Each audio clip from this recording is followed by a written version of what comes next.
My fiancé's family said I wasn't good enough and asked him to leave me, so I cut them off financially. And watched their reputation collapse overnight. Growing up in a working-class neighborhood in Pittsburgh, I was raised to believe in hard work, straight talk, and keeping your promises. My dad spent 30 years as a union electrician. My mom managed the local library branch, and together they put me through nursing school without taking on crushing debt.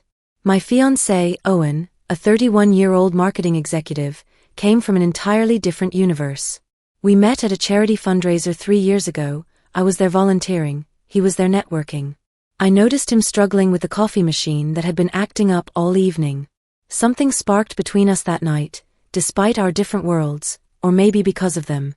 He was fascinated by what he called my authenticity. I was drawn to his ambition and the confident way he moved through rooms full of important people. We'd been engaged for 8 months, together for 3 years total. The wedding was planned for next fall, save the date sent, deposits made, the works. Everything seemed solid. Well, almost everything. There was always this undercurrent with his parents, Richard and Vivian Ashworth. Old Boston money, the kind of people who vacation in Martha's Vineyard and have winter homes in Scottsdale. I'm a registered nurse at Pittsburgh General, good steady work, but definitely not in their tax bracket. From day one, they made their disapproval crystal clear. Not through direct confrontation, they were too refined for that. Instead, it came through 1,000 small cuts of condescension. They were always hovering around our wedding plans, offering suggestions that felt more like commands. I'll never forget the dinner at their estate when Richard handed me his Mercedes keys mid-meal, asking me to move his car because it was blocking their landscaper's truck. You know about cars, don't you? Being from that kind of background. The way Vivian smiled while cutting her filet mignon told me everything I needed to know. Owen said something weak about me not wanting to get my dress dirty, but there was no real defense in his voice. His older brother Nathan didn't even try to hide his smirk, suggesting maybe they should start paying me to be their on-call help. I swallowed my pride and spent 20 minutes in their circular driveway while everyone finished their wine. When I returned, Vivian had the audacity to offer me a plate she'd kept warm, like she was doing me some grand favor. My best friend Sarah, who's been calling out BS since we were roommates in nursing school, couldn't believe it when I told her. Cass, they basically treated you like the hired help, she said, pacing around my apartment. What's next? Having you serve drinks at their cocktail parties. Duchess, my golden retriever, seemed to sense my frustration and rested her head on my knee. I scratched behind her ears, trying to make sense of it all. But the real warning signs were just beginning to surface. Owen always brushed off my concerns when I mentioned these slights. They're just protective, he'd say. They want the best for me. I believed him at first because that's what you do when you love someone, you trust them. We had established a joint wedding account, each contributing $35,000. Mine came from years of overtime shifts and careful saving. His probably came from his trust fund, though he never said so directly. The total of $70,000 was earmarked for what Vivian called a proper celebration. Looking back, there were signs I completely missed. Owen started having more private conversations with his family, especially Nathan. He'd step out to take calls, lower his voice when they texted, started second-guessing decisions we'd already made together. Nathan had Owen's ear from the beginning. The successful older brother who'd married into pharmaceutical money and was always warning Owen about settling too early. He'd send Owen articles about men who married beneath their station and lived to regret it. He'd invite Owen to exclusive events where he'd introduce him to daughters of their parents' wealthy friends, even after we were engaged. Just networking, he'd say. Nothing wrong with keeping your options open. And Owen defended him. He's just looking out for me, he'd insist when I pointed out how inappropriate it was. Our arguments became more frequent. I'd call out his family's condescension, and he'd immediately get defensive, saying I was being too sensitive or that I should try harder to fit into their world. After one particularly heated fight where I mentioned that Nathan had referred to my nursing job as playing doctor at a family gathering, Owen snapped. Maybe you should have more ambition, he said. Nathan built a consulting empire while you're content just taking temperatures. I stared at him, seeing contempt I'd never noticed before. Those temperature checks help save lives, and they're paying for half this wedding. He apologized later, blamed it on work stress. I accepted it because I thought we were building something real together. The final warning came 3 days before everything fell apart. Nathan had shown up at our apartment uninvited, supposedly to discuss bachelor party plans. Owen had run out to grab takeout, leaving me alone with his brother. Duchess, who'd never liked Nathan, kept her distance, watching him suspiciously from her bed in the corner. The moment Owen left, Nathan's mask slipped completely. He told me straight up that Owen was settling, that he could have anyone, specifically mentioning the pharmaceutical heiress daughter of their father's business partner who'd just bought a penthouse in Boston. When I told him to leave, he laughed. "I'm working on Owen," he said. "He'll come to his senses eventually. You're just a phase." When Owen returned with our Chinese food, I told him immediately what had happened. His response would haunt me for months. "You always do this," he said, not even looking at me. "You twist everything they say." That was our last real conversation as an engaged couple. I knew something was catastrophically wrong the moment I walked into our apartment after a 12-hour shift at the hospital. The space felt hollow, different, even before I noticed some of Owen's things were missing. Duchess met me at the door instead of her usual spot on the couch, following me around anxiously like she could sense the shift in our world. I found the note propped against my nursing textbooks on the kitchen counter, next to my engagement ring. 2 pages that essentially boiled down to 6 words that hit like a physical blow: "My family thinks you're beneath me." The full message was longer, wrapped in gentler language about taking time to re-evaluate our compatibility and different life trajectories. But those 6 words burned through everything else. "My parents have expressed serious concerns about our future together," he'd written. "They don't believe you can provide the lifestyle and social connections I need for my career advancement. I need space to think about what I really want. I'll be staying at Nathan's place indefinitely." He didn't even have the courage to say it to my face. 3 years together, and I got a note. I sat at that kitchen table for hours, his ring catching the overhead light.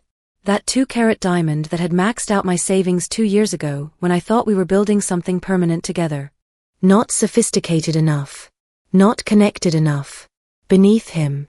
After 3 years of planning a future, after I'd pushed for this elaborate wedding celebration, something about the timing felt deliberately cruel. We had major vendor payments due in the next few weeks. I'd poured $35,000 of my hard-earned money into our joint wedding account. The practical part of my brain kicked in through the shock and heartbreak. This wasn't an emotional pause, this was a calculated move. A nasty voice in my head whispered, "Check the venue." The next morning, I called Magnolia Gardens, our wedding venue. "Hi, this is Cassandra Phillips. I wanted to confirm some catering details for our fall wedding." There was a pause. Too long. "Oh, Miss Phillips. Actually, Owen called yesterday afternoon. He cancelled the entire booking." Cancelled. I kept my voice steady. Not postponed. No, complete cancellation.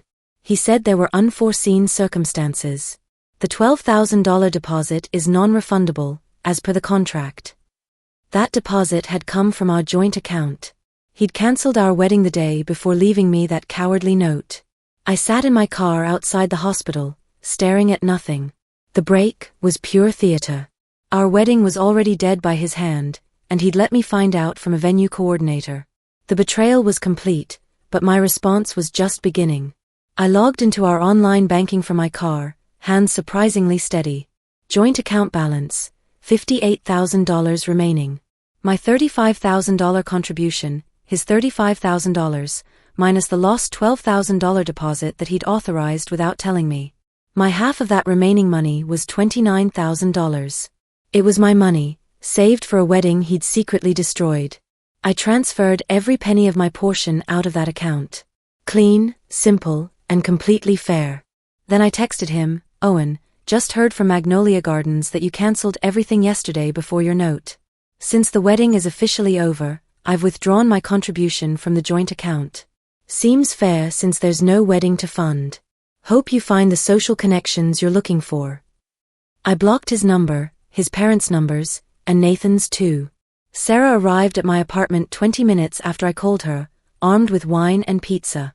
Duchess circled us excitedly. She'd always loved Sarah, probably because Sarah snuck her pepperoni when she thought I wasn't looking. "Holy hell," Sarah said after I laid out the timeline. "So he dumps you with a note after cancelling the venue, but before telling you there's no wedding?" That's some calculated manipulation right there. Yeah, well, I'm done being the understanding girlfriend in this story. Sarah raised her wine glass. About damn time. Here's to finally seeing his true colors.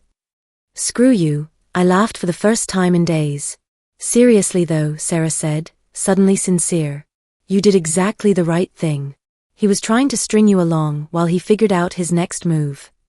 Duchess settled between us on the couch, completely content now that her pack was back together, minus one member she'd probably never miss. The silence lasted exactly 4 days. Thursday morning brought a voicemail from an unknown number. Owen, furious rather than apologetic. Cassandra, what the hell do you think you're doing? You took money from our wedding account without discussing it with me. You can't just unilaterally make financial decisions. Call me immediately. Our wedding account? The one for the wedding he'd cancelled in secret? I didn't call back. The emails started next. Urgent financial matter. You've made a serious mistake. We need to resolve this immediately. The basic theme, I'd stolen from him. I was being petty and vindictive. The break wasn't a permanent breakup, just time to think. Sure it wasn't. Then came the family reinforcements, and that's when things got truly ugly. Vivian Ashworth got my work email address somehow, probably from Owen's laptop where I'd logged in countless times. Her message was a masterpiece of passive-aggressive manipulation. Cassandra, Owen is absolutely distraught. While we may have expressed minor concerns about certain compatibility issues, your recent actions have been completely disproportionate and frankly cruel. You have taken funds that were designated for wedding deposits and vendors. Owen is now in an impossible financial position. As a mature adult, you should rectify this oversight immediately. Rectify this oversight. As if I'd accidentally tripped and my money fell out of their account. The math was simple. The $12,000 venue deposit was gone. $6,000 of mine, $6,000 of his. My withdrawal of $29,000 from the remaining $58,000 left him with exactly his $29,000 contribution. My response to Vivian was brief and factual. Dear Mrs. Ashworth, Owen cancelled our wedding venue on October 15th before informing me he wanted space. The joint funds were for that wedding. No wedding, no joint expenses. Owen has his full contribution remaining. Any additional commitments he made are his responsibility. This matter is closed. That was like waving a red flag at a bull. The weekend brought a barrage of increasingly frantic communications. Missed calls, desperate emails. Cassandra, the caterer needs their deposit. The photographer is threatening to book someone else. I paid several vendors from my personal account, assuming the joint money would cover it. His claims about paying vendors from his personal accounts gave me pause. If true, the timing would be crucial. But then Nathan messaged me on LinkedIn with a tone that made my blood boil. Cassandra, you need to fix this situation immediately. Owen is a wreck, Mom and Dad are furious, and I'm tired of dealing with this drama. Give him the money back and stop being so vindictive. It's just money, and frankly, you need to do the right thing for once in this relationship. Just money. Easy for him to say. His trust fund had been supporting his consulting business for years. Sarah couldn't believe the audacity when I showed her the screenshots. The entitlement is absolutely staggering, she said, scrolling through Nathan's message. I bet none of them have ever heard the word no in their entire privileged lives. They're hearing it now, I replied. But I had no idea how far they were willing to go to maintain their sense of superiority. The real war was just beginning. 3 weeks passed, and the Ashworth family doubled down on their campaign to paint me as the villain. I maintained my position, calm, factual, and completely unmovable. Owen and his family had launched a multi-front assault. Social media became their weapon of choice, Owen's vague, cryptic posts about trust betrayed, and picking up the pieces after betrayal. Nathan's wife started liking and commenting supportive messages like, "You deserve so much better," and she never appreciated what she had. Annoying, but ultimately just noise. What crossed the line was when they started targeting my professional life. Richard Ashworth somehow got the contact information from my supervisor at Pittsburgh General. I found out when Dr. Martinez, my department head, called me into her office looking concerned. "Cassandra, I received a very strange call today. A man claiming to be your ex-fiancé's father suggested I should be aware that you're going through some kind of emotional instability that might affect your patient care. He implied you've been making erratic financial decisions and might not be reliable. I explained the situation briefly. Dr. Martinez shook her head in disgust. Well, that backfired spectacularly on him. I told him that your personal life is none of my business, but your professional conduct has been exemplary for 3 years. Then I hung up on him. She paused. Actually, this conversation has reminded me, we're expanding the cardiac unit next month. Would you be interested in a lead position? Sometimes their attacks backfired beautifully. But they weren't done. Vivian called my parents next. My dad, never one for long conversations, listened to her entire sob story about how I was financially manipulating her son.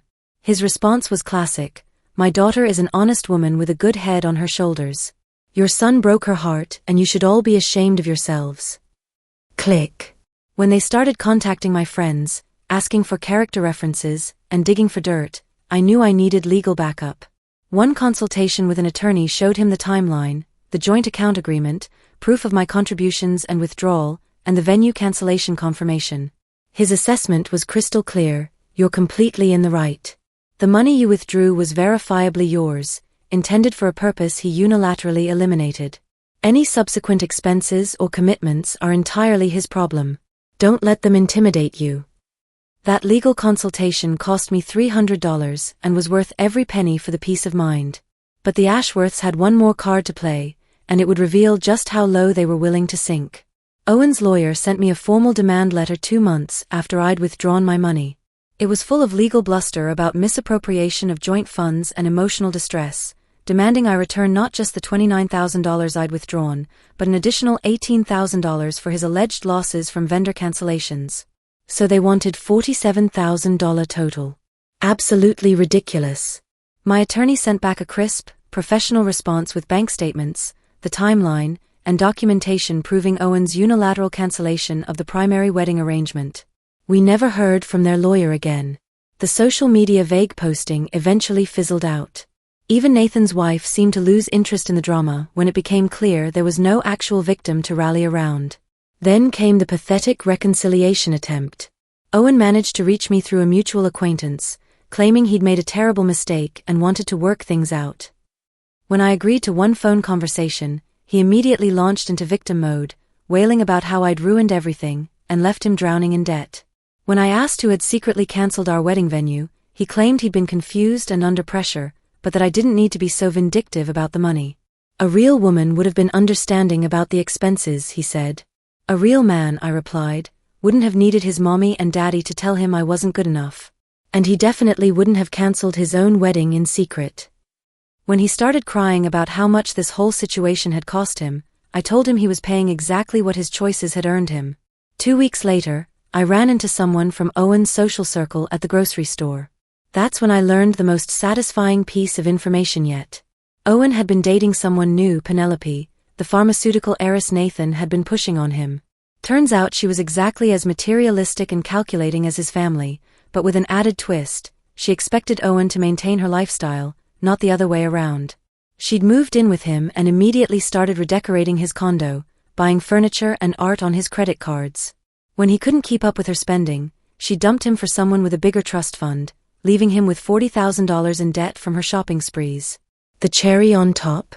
Nathan's wife had introduced them, and when Owen couldn't handle Penelope's expenses, she blamed Nathan for setting up a financially inadequate match. Nathan and his wife were now having their own marital problems over the whole situation. I couldn't help but smile when I heard that. They'd all gotten exactly what they deserved. As for me, the $29,000 I'd withdrawn went straight back into my savings where it belonged. I kept the engagement ring in a safety deposit box. Maybe someday I'll sell it, or maybe it'll just be an expensive reminder of the bullet I dodged. I've been on a few dates since then. Nothing serious yet, but I'm not rushing. My revenge, if you can call it that, was simply holding Owen accountable for his own choices. I didn't engage in mudslinging or manipulation. I just stated facts, protected my money, and walked away with my dignity intact. Duchess and I moved to a smaller place closer to the hospital. It's perfect for just the two of us, and there's a dog park where she's made plenty of friends. Life isn't a fairy tale, but sometimes the princess reveals herself to be more interested in the castle's treasury than true love. And sometimes the beneath-them woman turns out to be exactly good enough to see through the deception and walk away with her head held high and her savings account intact.